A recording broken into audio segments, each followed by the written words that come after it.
কৃষ্ণনগর রাজ্য ছিল দেখতে খুবই সুন্দর। চারপাশে পাখিরা মনে সুখে গান গাইতো আর ফুলেরা সুবাস দিত। সেই রাজ্যের রাজা ছিল খুবই দয়ালু।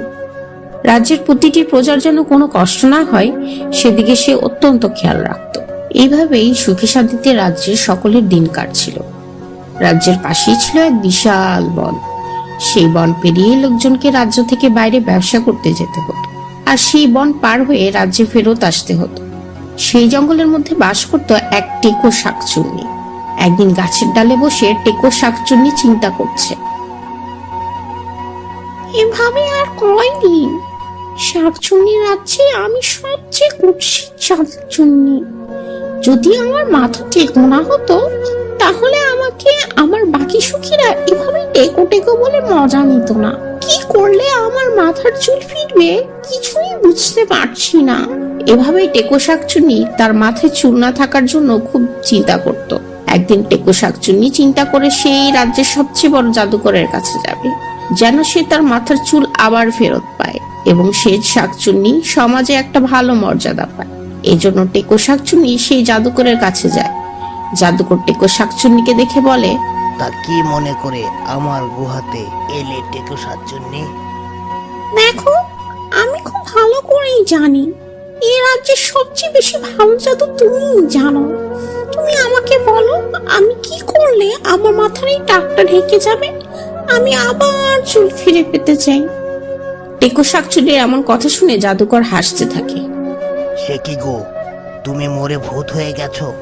এখন তোমার মাথার চুল থাকুক আর না থাকুক তাতে কি আসে যায়? কি বলছো তুমি? আমাদেরও একটা সমাজ আছে, সবাই আমাকে টেকো বলে ডাকে। আমার একদমই ভালো লাগে না।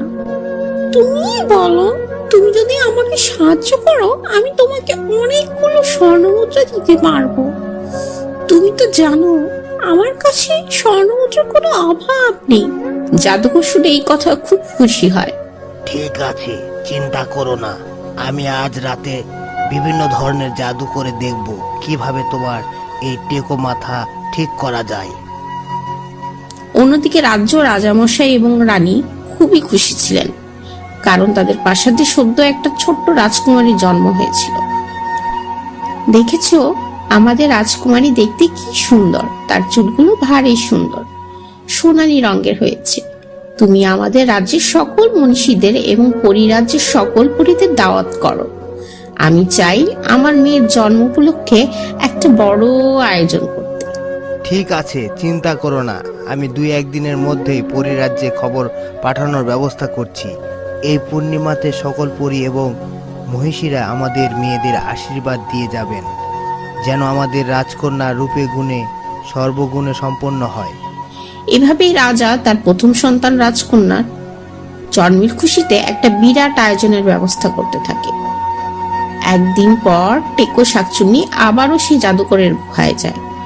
জাদুকর শাকচুন্নিকে দেখে বলে, আমি সারা রাত ধরে অনেক চিন্তা ভাবনা করে অনেক জাদু করেছি, কিন্তু কোনো জাদুতেই তোমার চুল ফেরানো সম্ভব নয়, কারণ তুমি জীবিত মানুষ নও, তুমি একজন টেকো শাকচুন্নি।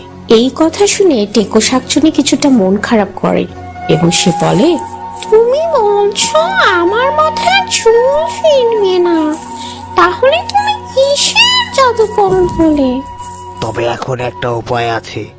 আমাদের রাজ্যে যে রাজকুমারী আছে সে হচ্ছে খুবই ক্ষমতা সম্পন্ন একজন মেয়ে।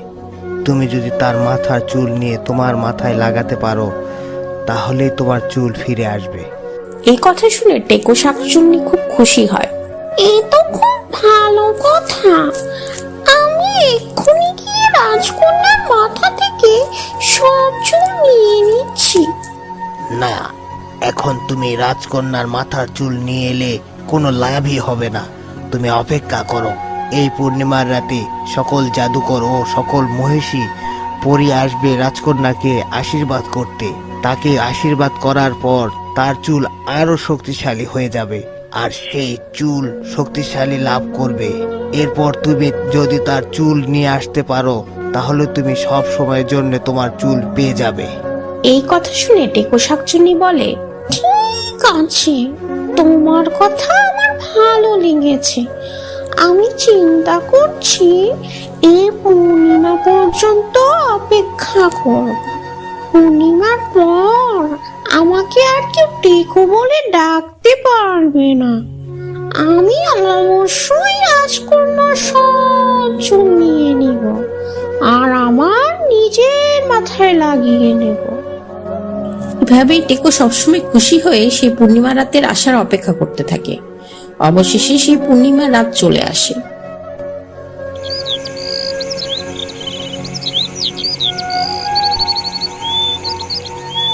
পুরো রাজ্যকে আলোকিত করা হয় এবং রাজ্যের সকাল থেকেই বিভিন্ন মনীষীরা এবং পরিরাজ্যের পরীরা আসতে শুরু করে।